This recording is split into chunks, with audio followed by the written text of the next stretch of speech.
আসসালামু আলাইকুম। সত্যি একটা কথা বলতেছি, সবাই বিশ্বাস করেন। আমি যদি কোনো মেয়ে আপুর বা কোনো ছেলে ভাইয়ের সংসার ভাঙার বিচ্ছেদের কোনো কথা শুনি না, তো আমার বুকটার ভিতর কাঁইপে ওঠে। একদম একটা বাস্তব কথা শোনেন। এই যে এই আপুটার, দেখেন, এই আপুটার অনেকগুলো ভিডিও আমি দেখতেছি এই কয়টা দিন। এত পরিমাণের কান্না করতেছে এই আপুটা ওনার স্বামীর জন্য, ওনার সংসারের জন্যই। তো মেয়ে মানুষ তো সহজে বলতে পারে না। মেয়ে মানুষ সহজে সংসার বলতে পারে না। আবার সব মেয়েরা একরকম না। কিছুটা একটু শয়তান মানুষ আছে, তারা তো সাথে সাথে ভুলে যায়, আরেকজনের অপেক্ষায় থাকে যার কারণে।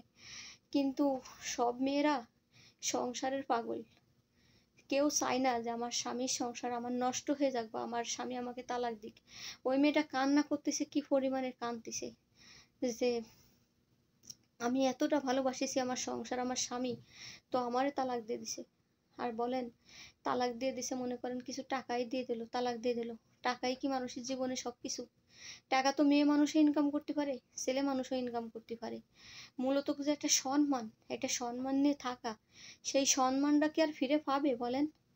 যত ওই মেয়েটা ভালো ফ্ল্যাট নিয়ে থাকুক, ভালো টাকা ইনকাম করুক, বা ওর স্বামীতে মোটা অঙ্কে টাকা দিয়ে দিক, ওই মেয়েটার যে সংসারটা ভাঙে গেছে, আর ওই ভাঙা মন, আর ওই বয়সে কে নেবে ওই মেয়েটার ওই বয়সে?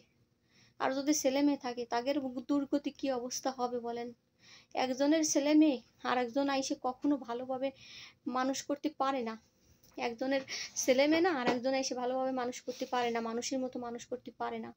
নিজের নিজের সন্তান ছেলে মেয়ে তাই বাপ মার কথা শোনে না, কত খারাপ হয়ে যায়। আর অন্য অন্য মেয়ের মানে সৎ মার কি কথা শোনে? কথাও শোনে না, সৎ মাও ভালো করে বুঝাই রাখে না। তো আমি ছেলে ভাইদের উদ্দেশ্যে বলবো যে দেখেন, দোষ সবারই থাকে, কম বেশ, কারোর বেশি থাকে কারোর কম থাকে।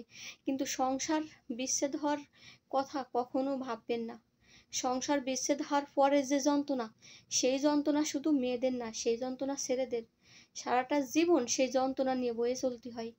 এই জন্য আমি বলবো যে সংসার ছাড়ার পরে যে বিচ্ছেদের যন্ত্রণা, সেই যন্ত্রণার থেকে যদি বাঁচতে চান, তাহলে সংসার জীবন আপনারা টিকে রাখার চেষ্টা করেন। কারোরে কান্দায়ে কেউ কখনো সুখী হতে পারে না। আল্লাহ পাক দুনিয়ার থেকেই এই কান্দাকান্দির বিচার দুনিয়াতেই করে দেয়। কেউরে কান্দালেই নিজেরও কান্তি হয়, এটাই স্বাভাবিক।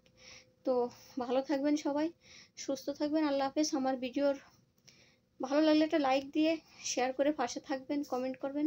আল্লাহ হাফেজ।